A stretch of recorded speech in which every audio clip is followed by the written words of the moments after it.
সত্যি বলতে আপনি খাবারের প্রকৃত স্বাদ তখনই পাবেন যখন আপনি ক্ষুধার্ত থাকবেন। আর এটা হচ্ছে সেই আস্ত রসুনটা, মানে খেতে এতটাই ভালো লাগছে আসলে বলে বোঝাতে পারবো না।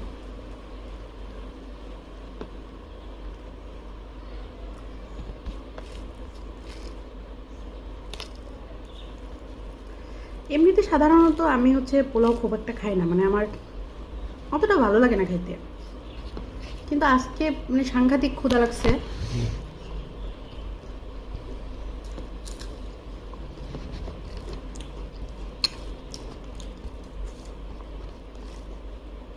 প্লাস সব কিছু মিলায় মানে এতটাই ভালো লাগলো।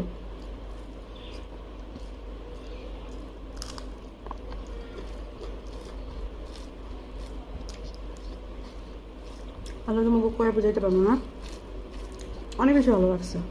আর ক্ষুধা থাকলে মনে হয় এরকমই হয়, তখন তুমি যাই খাও না কেন সেটা ম্যাটার করে না, খাবারটা মানে এত বেশি ভালো লাগবো, এটাই হচ্ছে মেন কথা। তো যাই হোক,